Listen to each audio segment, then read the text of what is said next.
Welcome to Global Dispatches, a podcast about world affairs and the people who shape it.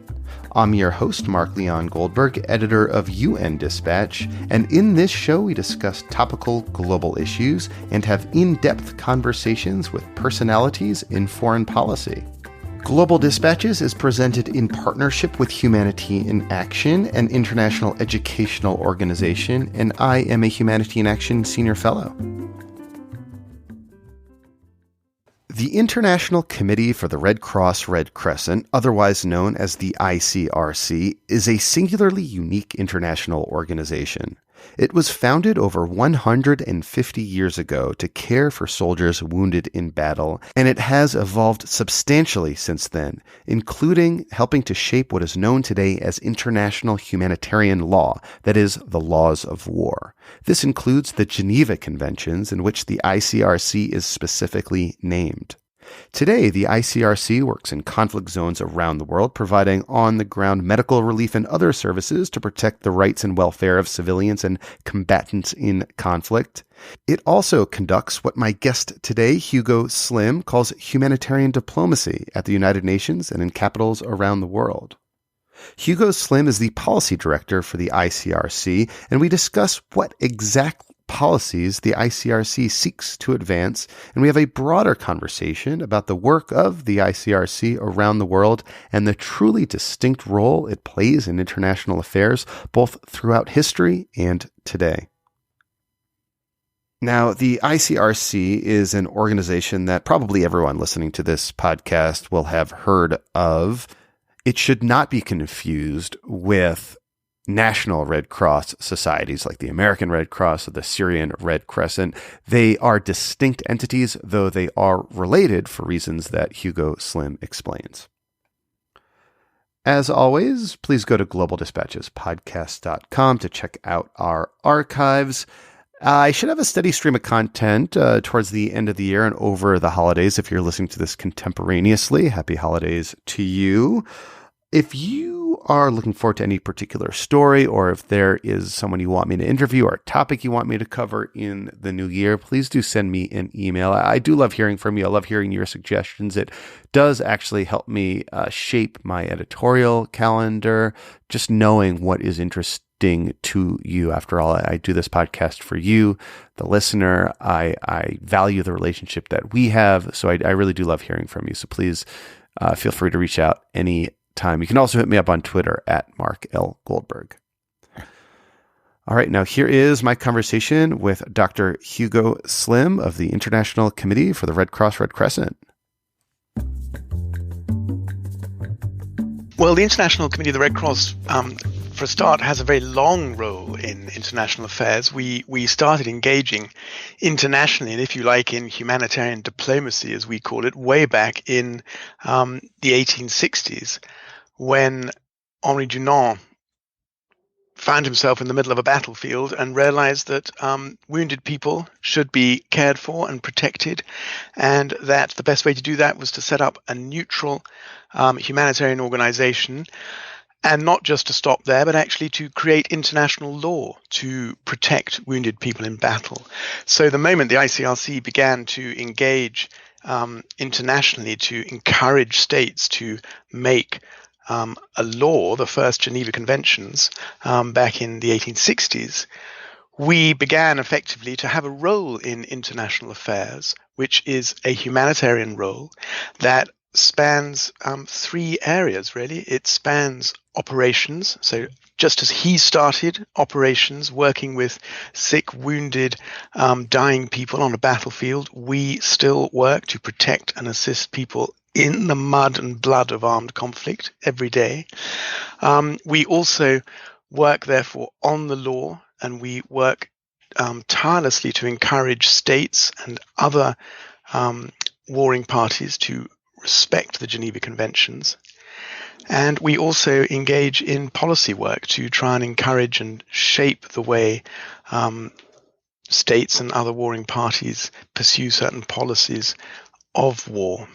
So that's how we engage, and we've been doing that for 150 something years, and that's what we do today. And it's worth pointing out that first Geneva Convention covered just what to do with wounded soldiers, but in subsequent Geneva Conventions dealt more broadly with what to do about non-combatants and civilians caught up in conflict. And I think people would be interested to know that the ICRC is specifically written into the Geneva Conventions and is given a very defined role in that regard, right?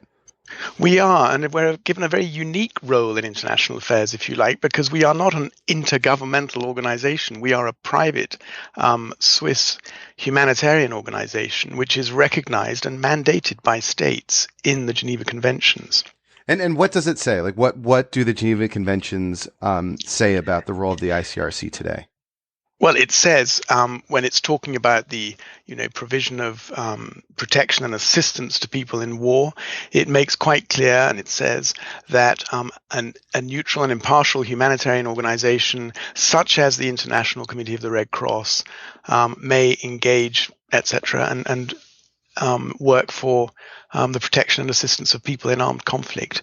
And we also have a global movement, as you know. So we have the International Committee of the Red Cross, which is the original part of the Red Cross Red Crescent organization.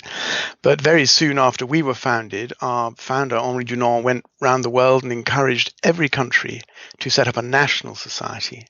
So we have 190 national societies, Red Cross and Red Crescent societies around the world. And we have the International Federation of Red Cross and Red Crescent Societies based in Geneva, which is the umbrella group for those. And we have the statutes of our movement, which are also recognized by states and which, elaborate our mandate in more detail about how we can all work together. And what I find so interesting and so unique about the ICRC, among many things, is the fact that its sort of role is enshrined in like a universally adopted international law and the Geneva Conventions gives it a sort of unique access and gives your organization the ability to, for example, work with the Colombian government to allow unfettered access to, like FARC, or work in perhaps with like, the Afghan government to have access to like the Taliban in a more modern situation. Yeah, well, that's absolutely right. And we are able to do that not just because of law, but because of our principles. We have fundamental principles recognized by states, which is how we work. And those are humanity, impartiality, neutrality, and independence. And it's because we absolutely commit to neutrality and independence and impartiality that we gain the confidence of all parties in armed conflict, or we can, if things are going well, to move across the lines of conflict and to meet and work with all warring parties.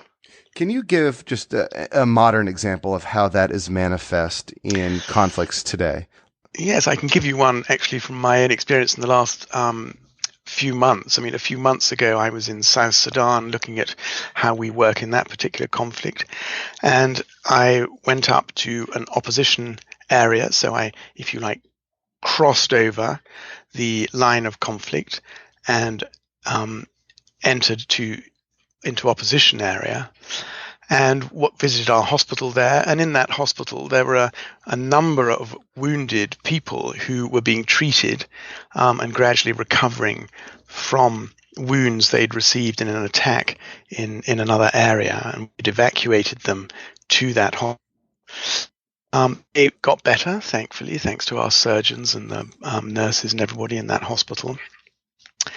And then we put them in a plane and I went back with them and we flew back across the line of conflict and took them back to their home area in areas still controlled by the government. So that's just a small example of how we work. Now, when we do that, we are doing it in very close and transparent contact between both those parties in that particular case. So we explain to both government and opposition what we are doing, where we are, when we will be traveling. And we we negotiate our access at all times. And can you explain, like, how does that differ from how a more traditional NGO or humanitarian organization, that does great work around the world, like MSF, Médecins Sans Frontières, Doctors Without Borders, how because of your unique status is what you do any way sort of different from what, say, MSF would do in that situation? Well, MSF often are working in areas that we are too. I mean, they are very much a frontline humanitarian organization as well. So they can achieve access very often in the way we can. But we probably do have that facility to be able to move very often very fluidly across the lines of conflict in a way that a lot of organizations will not be able to. And that's because of our principles, that's because of the law, that's because we are, as you said at the beginning of this interview, a very well-known and accepted part of international relations and international states' understanding of international relations. But it's also because we, as a core part of our independence, is to have a totally independent logistical setup. So we have our own planes, we have our own trucks, we control our own supply lines, and we depend on no one other than ourselves. So in a sense, we have that extraordinary freedom of movement too. What kind of visas do you use if you were flying, say, into South Sudan? Is there like a unique ICRC visa? Well, it depends. If you're the head of delegation, you will have a diplomatic, So you'll still have to go through like the bureaucratic process of applying for a visa to. Yes, you do. If you're ordinary ICRC staff, you do. Okay. But usually there are obvious exceptions, but usually states will recognize us and facilitate our visas. Not always. I'm in the US today, but I arrived on a diplomatic visa as well. So when we are doing diplomatic work in a country like the US, they will often prefer that we come in on a diplomatic visa. Which again is distinct from, say, something that like a policy officer at Oxfam would have, I imagine. Yeah, I should think so. So let's talk about how it is that you try to influence diplomacy on an international and perhaps even sometimes even a local level. Like, what is humanitarian diplomacy and how do you carry it out? Well, humanitarian diplomacy is in a sense simply diplomacy working at all levels of the international system with states and other authorities. But we do diplomacy not with a partisan intent in the interest of one state or our own organization. We do diplomacy in the interests of the victims of armed conflict and in the interests of the mission of the ICRC to protect and assist those victims of armed conflict. So that's why we call it humanitarian diplomacy. It shares almost all the characteristics of normal diplomacy. We engage, with political power all the time, either government power or armed grouped power. So we are engaging diplomatically with power. And I often describe it as a boots and suits diplomacy. So we're often doing humanitarian diplomacy in boots at checkpoints in the mud and blood of war. And then there are people like me doing diplomacy in suits in the UN in New York. So our diplomacy spans that whole spectrum between the worst places of the world where people are suffering and, in a sense, some of the richest, most comfortable corridors of power, whether that's in a state capital or in a multilateral diplomatic setting. So we have a diplomatic network across 80 countries, and we work across that spectrum at all times. So can you let me know maybe in a little more detail, like how does your sort of quote suit diplomacy manifest itself? Like I'm reaching you in New York right now. Presumably you had meetings at the United Nations. Like what were your meetings about and what were you trying to advance? Well, today I wasn't being in very diplomatic mode because we were really doing an end-of-year series of meetings in our delegation to understand what we've achieved this year, what we need to focus on next year, how we're working with the UNGA, with the UN Security Council. So what did you achieve this year, for example, in the diplomatic front? We've done what we always do, which means that we have engaged very purposefully in big UN events like the UN General Assembly high-level week, where our president, who is our chief diplomat, comes and spends the high-level week in September meeting as many heads of states, foreign ministers as he can. So New York has to deliver a good General Assembly for the ICRC. All our team in New York has spent, many weeks and hours and months in the committees of the UN, monitoring, talking to states, advising them about international humanitarian law as they make resolutions, as they reach agreements. We observe, as a permanent observer to the United Nations, we observe the Security Council. But we've also engaged in big diplomatic processes like the treaty to ban nuclear weapons. We've been engaged in that process for many years, and that process came to fruition this year with 120 states signing that treaty.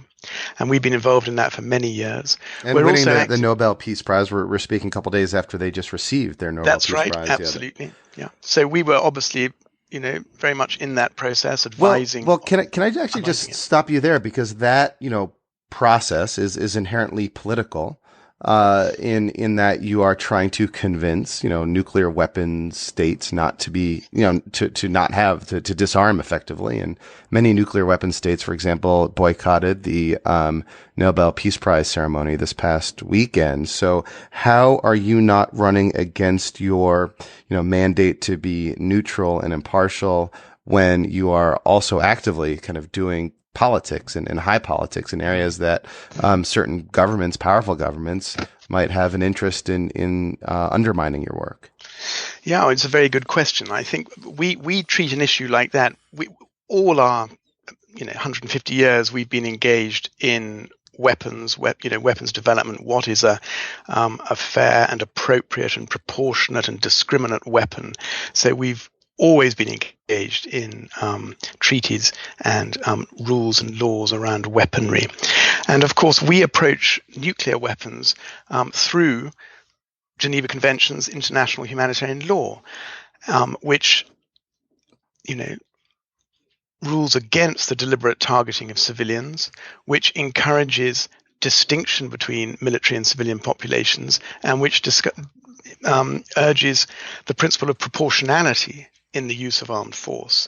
So we look at nuclear weapons through the legal lens of international humanitarian law, and we find them to be an indiscriminate weapon, which in a sense breach the Geneva Conventions. Mm-hmm. So that's how we treat them. And it's very obvious to us that, we are in disagreement with several states on this question.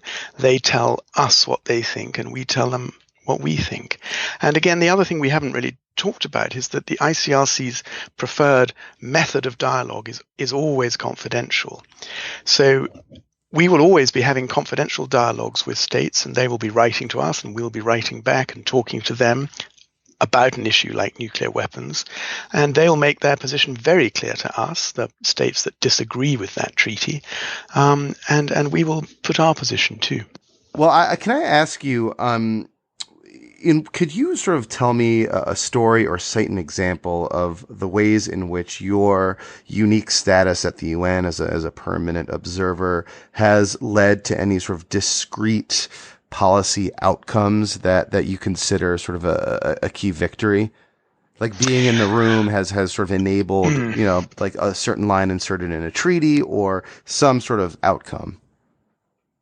Well, I think we often get, many lines inserted in treaties. We're often asked by states to advise them on the phrasing and proper legal description and phrasing of resolutions they're trying to do. So a lot of the resolutions you see emerging from the Security Council, our legal team here in New York will have given their advice to those drafting, whether it's the president of the Security Council at that month or others drafting resolutions. So, I can't give you specific verbatim examples, but we're doing that all the time.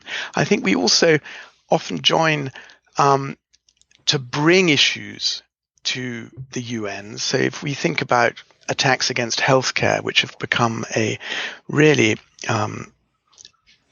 almost permanent challenge in armed conflicts today, where many states and armed groups are attacking healthcare when they shouldn't.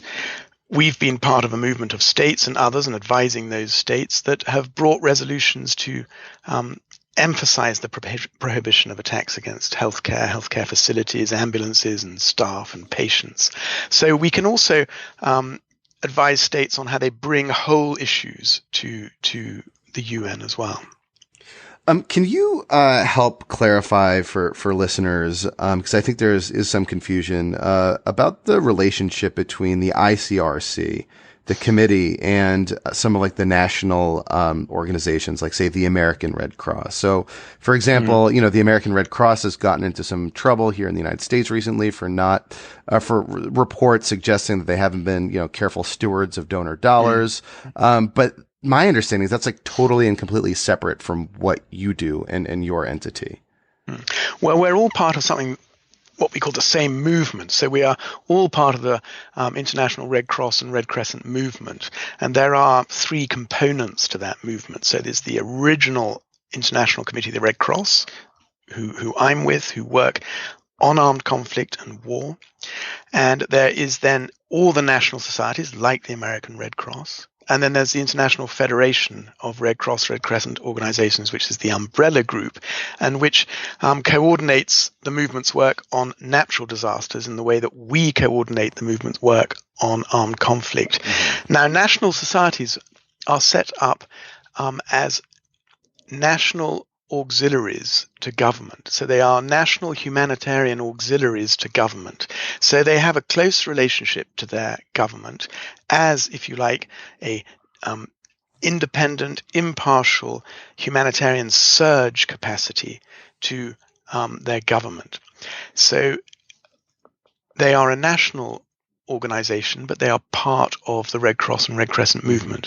And we meet every 2 years as the movement, really. We met in Turkey earlier this year, all the national Red Cross, Red Crescent societies, plus the ICRC, plus the Federation.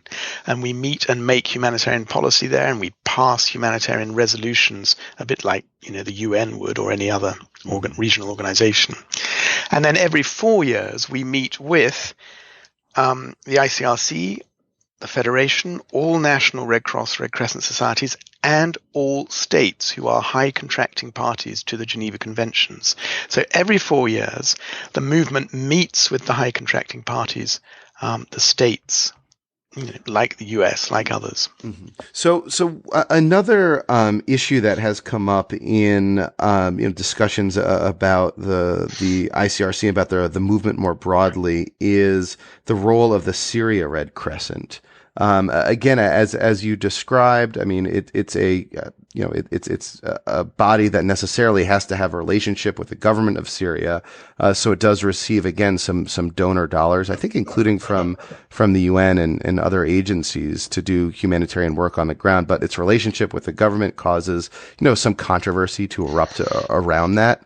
What's the best heuristic to approach that sort of, I think it's a profound moral question, to what extent, should one sort of support, say, the Syria Red Crescent in that situation? Mm-hmm. Well, I'll answer that question, but I'm going to start by saying that the Syrian Arab Red Crescent has led itself through the most extraordinary transformation in the 6 or 7 years of the Syrian war. It was a relatively small Red Crescent society doing first aid and a few other things before the war, and it has now become a major humanitarian organization, responding to the needs of millions of people every year, and doing so incredibly courageously, so that it's over 70 of its volunteers have been killed in action, as frontline humanitarian workers since the war has started. So they're an extraordinary organization. But your question about the sort of politics of that relationship is an important one, and it's not a simple one, as you suggest, because the Syrian government insists that everyone works through the Syrian Arab Red Crescent, who are charged with coordinating humanitarian aid. Now, we would always work through a national society. So in South Sudan, we work with the South Sudan Red Cross, in Mali with the Mali Red Crescent, and in Syria, we would naturally work with the Syrian Arab Red Crescent. And they do have to walk a line between their government, which seeks to influence them, and the humanitarian needs of people all over Syria. And humanitarian action is never simple. In an armed conflict, all warring parties will want to control aid as much as they can, and that is the challenge of the Red Cross and the Red Crescent movement, to create and negotiate and argue and deliver as much neutral, impartial humanitarian action as we can. On a sort of a totally separate note, or maybe it's not so separate, does the ICRC still facilitate prisoner exchanges? Yes, it does. It's one of the most important things we do. We also have a recognized and mandated role as a neutral intermediary. So we are often trusted and invited by both parties to a conflict to act as a neutral intermediary. So, for example, we will often organize and deliver the exchange of prisoners between two warring sides. We will also, tragically, organize and be trusted to hand over the remains and dead bodies of soldiers from each side. So what's a recent example of you guys doing that? Well, if I give you the most recent example, we were the neutral intermediary in the release and exchange of some of the young women abducted in northern Nigeria by Boko Haram. So, a deal was done, brokered by the Swiss on that occasion, and all parties agreed that the people they would trust to actually move the girls and other prisoners in exchange would be the ICRC. So that's what we did.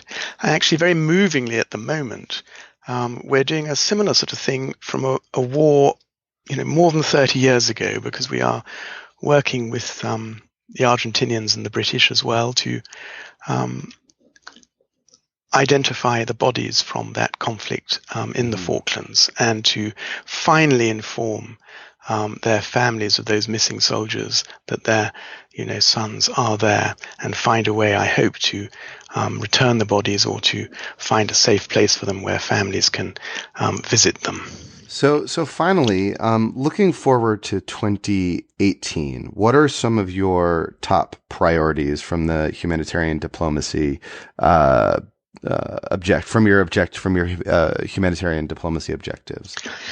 Well, we always have as our first and non-negotiable objective every year is to affirm international humanitarian law, to get increasing respect for the Geneva Conventions, so that the conduct of hostilities is much more in line with law and better for all people. So we always have that as our top line priority, and we'll go on negotiating with states and on the ground, near battle areas, and in places like the UN in New York and others, to try and increase respect for the Geneva Conventions on the ground.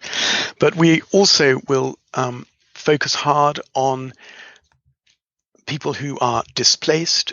There are still, over 40 million people who are forcibly displaced in armed conflict. We have to get greater international attention, not just on migrants in the world today who are crossing borders and refugees, but on people who are displaced within their own countries in places like Somalia and other places where displacement continues to rise. And we're also going to continue to focus hard on missing people. So many people go missing in armed conflict, and we are expecting an increasing new big wave of missing people from the conflicts in the Middle East as perhaps they stabilize a bit, and hopefully as peace returns to Iraq and even parts of Syria. We expect more and more people to come forward and say, I have no idea where my brother is, my sister is, my father is, my mother is, my wife, my husband. And we've always had, ever since our founding days, by Henri Dunant, we've had a particular and special role to try and help families find missing relatives. Well, Hugo, thank you so much for your time and for these insights. Thank you very much, Mark. It's a pleasure to talk to you. All right. Thank you all for listening. Very interesting. I actually find that historic stuff about how the ICRC helped shape the Geneva Conventions to be really interesting. And I'm sure there are mountains of academic literature on that very topic, but really interesting stuff. Loved learning that they're still doing that kind of basic prisoner exchange and other kind of work that they were known for 150 years ago to this day. All right, we'll see you later. Bye. The views and opinions expressed in the podcast are those of the speakers and do not necessarily reflect the policies or positions of Humanity in Action.